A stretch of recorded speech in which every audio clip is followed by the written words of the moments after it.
Hello বন্ধুরা, আমি mister দেব আর স্বাগতম আমার বিশ্বাস এক্সোটিক ড্রাগন ফার্মে। আজকে মেনলি যে ভিডিওটা তোমরা দেখছো এটা ভিজুয়াল কিছু নেই। এটা আসলে আমার স্টাফরা কাজ করছিল ফিল্ডে এবং তারা আমাকে ভিডিও শ্যুট করে পাঠিয়েছে। তো আমি ভাবলাম যে কিছুটা ভয়েস ওভার অ্যাড করে এটাকে ইনফরমেটিভ বানানো যাক এবং সেটা শেয়ার করা যাক।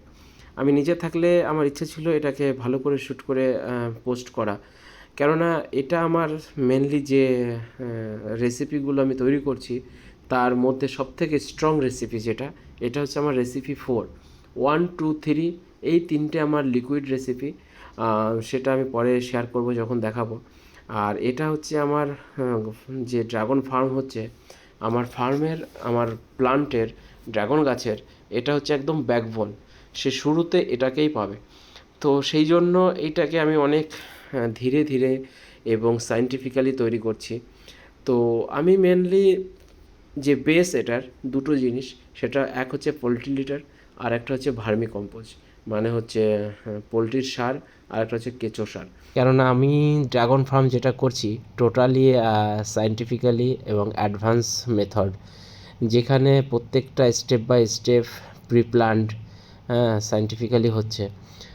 আর প্রত্যেকটা যা বায়ো জিনিস আমি ইউজ করব সেগুলোকে আমি নামকরণ করেছি রেসিপি 1, 2, 3, 4, পঞ্চগব্য, জীবামৃত, এইসব। পঞ্চগব্য, জীবামৃত এগুলো তো প্রথম থেকেই সবাই জানে, বেসিক্যালি যেখানে অর্গানিক ফার্ম হয়। তো এটা যেটা হচ্ছে আজকে, এটা হচ্ছে আমার রেসিপি 4। এটা হচ্ছে একদম ব্যাকবোন যেটা বলে আমার ড্রাগন ফার্মের জন্য। কেননা আমাদের এলাকায় নদিয়া জেলার মধুপুর, মানে চাপড়া ব্লকের এই মধুপুরে মাটির যা কন্ডিশন দেখলাম, এটা টোটালি এঁটেল মাটি। এখানে জল একদম মানে দাঁড়িয়ে থাকে, বিন্দু বিন্দু পর্যন্ত দাঁড়িয়ে থাকে মাটির ওপরে। তো মাটিটাকে ড্রাগন গাছের জন্য উপযুক্ত করার জন্য এবং তাকে পুরো বুস্ট দেওয়ার জন্য যা প্রয়োজন, সেই জন্য আমি সায়েন্টিফিক্যালি কিছু উপাদান মিশিয়ে একটা রেসিপি 4 তৈরি করেছি। তো দেখতেই পাচ্ছ এখানে সব ঢালাঢালি হচ্ছে। সেটা আমি একটু শেয়ার করি। এটা একদিনে হয়নি, এটা যা শুরু হয়েছিল আমার মোটামুটি 5 আগস্ট থেকে। যেটা আমি শুরু করেছিলাম পোলট্রি লিটার থেকে। পোলট্রি লিটার মানে হচ্ছে পোলট্রির যে সার আর কি, পচা, মানে 1 বছরের পুরনো 3 টন পোলট্রি লিটার। সেটা 5 আগস্টে ধানের কুড়ো মেশানো ছিল। পরিমাণগুলো আমি সব শেয়ার করছি না, তাহলে লম্বা হয়ে যাবে। ধানের কুড়ো ছিল, তারপরে আর কিছুটা সর্ষে খোল 5 আগস্টে মিক্সিং করে জল রেখে দিয়েছিলাম। তারপরে একটু বর্ষাতে সেগুলো ভিজেছিল। পোলট্রি লিটারটা আগে থেকেই পচা ছিল, তো ফরমেশন ছিল সেটা।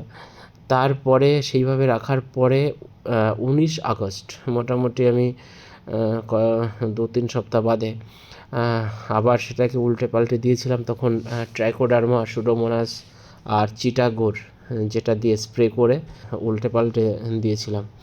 তারপরে আবার 21 আগস্ট কাঠের ছাই মেশানো হয়েছিল 2-2.5 কুইন্টাল মতো। তো বুঝতেই পারছো যে ধানের কুড়ো, ছাই, এগুলো মেনলি মাটির পিএইচ ঠিক করা এবং মাটির জল যাতে দাঁড়াতে না পারে বেশি, সেটার জন্য মেশানো বেশি হচ্ছে। এইগুলো ফরমেশন অলমোস্ট হয়ে যাওয়ার পর আজকে 1 তারিখ, 1 সেপ্টেম্বর, আজকে যেগুলো এই যে দেখতে পাচ্ছ আজকে যেগুলো মেশাচ্ছে, এর মধ্যে আছে বোন ডাস্ট মানে হাড়ের গুঁড়ো, হর্ন ডাস্ট মানে হচ্ছে শিংকুচি, নিম কেক মানে যেটা আমরা নিম খোল বলি, তারপরে বাদাম খোল, বাদামের খোসা থেকে তৈরি যে খোলটা, তারপরে vermi compost. Mainly vermi compost আমি বাইরে থেকে, হাওড়া থেকে আনিয়েছি। আমাদের কাছাকাছি সেরকম ভালো পাইনি আমি। তো 1 টন মতো ভার্মি কম্পোস্ট আনিয়েছি। এইগুলো এখন মেশানো হচ্ছে। আমার যে রেসিপি 4-এর মানে মেন যে স্ট্রংনেসটা, সেটা ডিপেন্ড করছে কিন্তু প্রত্যেকটা উপাদানের পার্সেন্টেজের ওপর, কোনটা কতটুকু আছে। সেটা টোটালি সায়েন্টিফিক্যালি হচ্ছে, সেইভাবে মেশানো হচ্ছে। টোটাল আমার 1 একর জমিতে যে চাষটা হচ্ছে, তাতে আমি আনুমানিক ধরেছি 7 থেকে 8 হাজার সাপলিং, মানে গাছ লাগানো হবে, চারা বসানো হবে। তো সেই অনুপাতে এটা হচ্ছে। দেখে বুঝতেই পারছো বড় ঢিপি, হ্যাঁ, অনেকটাই আছে এখানে। সব মিলিয়ে 5-6 টনের ওপরে হয়ে যাবে। এইবার এইগুলো বায়ো জিনিস যেগুলো মেশানো হচ্ছে, এর প্রসেস আছে, এই মেশানো হবে, এরপরে আবার সব ভিডিওতে হয়তো দেখানো হবে না, কেননা ভিডিওটার শ্যুট আমি করিনি। ভিডিওটা পেয়ে আমি পরে ভয়েস ওভার অ্যাড করছি। এরপরে এর সঙ্গে আবার স্প্রে করা হবে চিটাগুড়, হ্যাঁ, চিটাগুড়ের জল, এবং তার সঙ্গে থাকবে ট্রাইকোডার্মা সুডোমোনাস। এটা এটা আগেও একবার দেওয়া হয়েছে, এখনও আজকেও এইসব মেশানোর পর আবার দেওয়া হবে।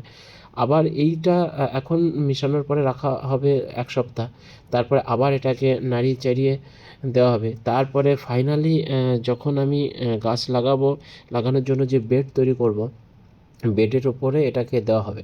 আর ঠিক জাস্ট দেওয়ার আগে এইটাতে আবার মানে হিউজ পরিমাণে সব অর্গানিক ফার্টিলাইজার, অর্গানিক সব মাইক্রোবস দেওয়া হবে, যার মধ্যে থাকবে humic acid, fulvic acid, seaweed extract, azotobacter, হ্যাঁ, পিএসবি, হ্যাঁ, তারপরে ভাম, তারপরে আবার ট্রাইকোডার্মা, সুডোমোনাস।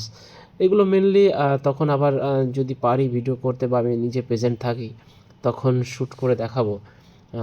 তাহলে ভিডিওতে বুঝতে পারবে যে কীভাবে কী হচ্ছে। তো আমার এই বুস্ট রেসিপি 4 যেটা হচ্ছে, এটা কেমন লাগছে তোমাদের কমেন্ট করে জানাবে। দর্শক যদিও খুবই কম, 2-1 জন দেখে এখন, আর সবাই ভাবছে যে আমি হঠাৎ কী করছি এগুলো। এটা আমার ইন্টারেস্ট থেকে আমি করছি। সবারই একটা ইন্টারেস্ট থাকে। চাকরি করার সঙ্গে সঙ্গে ব্যস্ত লাইফে কিছুটা আরও ব্যস্ত হয়ে যাচ্ছি, কিন্তু এটা শখ থেকে হচ্ছে। তো শখের একটা ভ্যালু দিতে হয়, সেটা অবশ্যই, তাতে স্যাটিসফ্যাকশনটা অনেক ভালো। ফিউচারেও এটা নিয়ে এগোনোর অনেক ইচ্ছা আছে, যার জন্য এত কিছু শেখা বা এত কিছু করা। জীবনে যে আর কি কখনো নিজের জমি চিনতামই না গত 10 দিন আগে পর্যন্ত। 10 দিন নয়, 10 দিন বলাটা ভুল। মানে নিজের জমি চিনতাম, কিন্তু সেইভাবে যাওয়া হয়নি বা দাগই জানতাম না। সেইটা এখন এই ইন্টারেস্টের কারণে যাওয়া হচ্ছে, বারবার শেখা হচ্ছে। তবে একটা নতুন জিনিস শিখছি, ট্রাই করছি, এবং সায়েন্টিফিক্যালি প্রত্যেকটা জিনিসকে অ্যাপ্লাই করছি। দেখা যাক কতদূর কি এগোতে পারি। সবার আশীর্বাদ থাকলে অবশ্যই এগোতে পারবো। আর যারা কাজ করছে আমার সঙ্গে, তারা খুবই নিজের মনে করে কাজগুলো করছে, নাহলে এই কাজগুলো করা যায় না। আমি নিজে কাছে না থেকেও দূর থেকে অ্যাডভাইস করছি, এবং তারা এগুলো করছে। যে ভিডিওটা করেছে তার কোনো অভিজ্ঞতাই নেই ভিডিও করার, তবুও সে ট্রাই করেছে। ভবিষ্যতে আমি ভিডিও যা ছাড়বো বা যেগুলো পোস্ট হবে আমার এই চ্যানেলে বা পেজে, সেগুলো আরও অনেক অ্যাডভান্স হবে এবং ভালো হবে। এটা জাস্ট প্রাইমারি শুরু। তো সেই জন্য ইনফরমেটিভ করার জন্য বা জানানোর জন্য কি করছি না করছি, হ্যাঁ, সবাইকে টিউন করে রাখার জন্য এই ভিডিওগুলো পোস্ট করছি।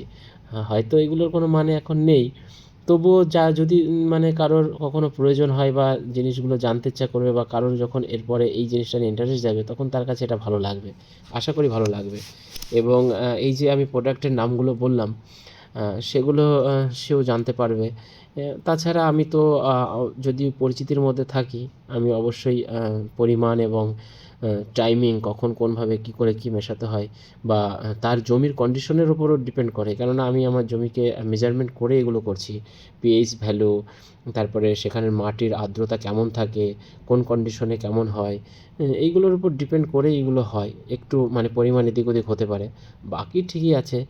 তো মেনলি যে উপাদানগুলো আমি ইউজ করছি, আর একবার আমি রিপিট করি এক এক করে।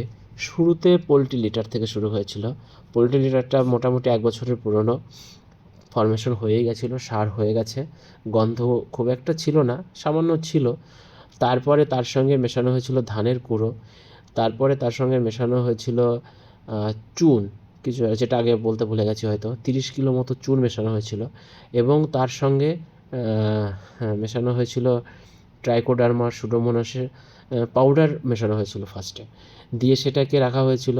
রাখার পরে তারপরে 2 সপ্তাহ বাদে আবার সেটাকে নাড়িয়ে চাড়িয়ে ট্রাইকোডার্মা সুডোমোনাস এবং চিটাগুড়, এর আনুপাতিক একটা ইয়ে আছে যে কোন অনুপাতে মেশাতে হয়, অবভিয়াসলি সেটাকে ফলো করতে হবে, না হলে হবে না।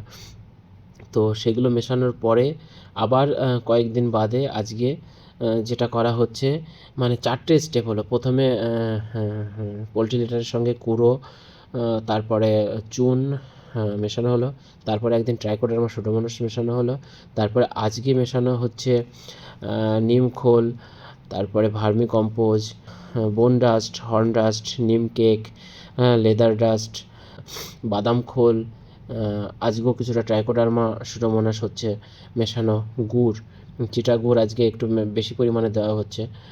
তারপরে এইটা কিছুদিন থাকার পরে ফাইনালি যখন আমি জমিতে এটাকে অ্যাপ্লাই করব, তো জমিতে অ্যাপ্লাই করার আগে, ঠিক জমিতে অ্যাপ্লাই করার আগে এটার মধ্যে খুবই গুরুত্বপূর্ণ বিষয় যেটা দেওয়া, সেইগুলো দেওয়া হবে। তার মধ্যে থাকবে অ্যাজিটোব্যাক্টার, অ্যাসিটোব্যাক্টার, পিএসবি, ভ্যাম, এগুলো সব বায়ো ফার্টিলাইজার এবং মাইক্রোনিউট্রিয়েন্ট, যেগুলোর মাটিকে পুরো স্ট্রং করবে এবং পুরো ব্যাকবোন হবে গাছের, যেটা এর থেকেই পুরো গাছ একদম তার শক্তি পাবে এবং এটা লং লাস্টিং থাকবে।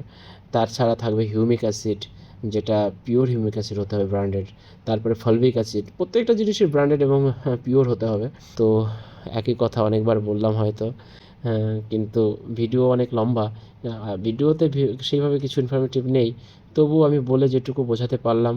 যদি ভালো লাগে অবশ্যই লাইক করবে, কমেন্ট করবে এবং ভিডিওর সঙ্গে থাকবে। ভবিষ্যতে এরকম বা এর থেকে আরও আস্তে আস্তে ভালো ভিডিও দেওয়ার চেষ্টা করব এবং ইনফরমেটিভ, মেন কথা হচ্ছে ইনফরমেশনগুলো শেয়ার করতে চাই।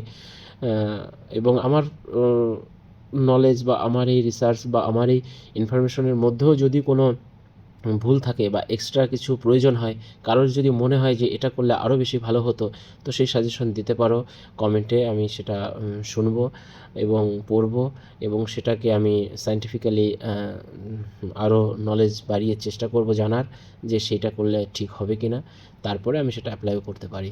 Thank you.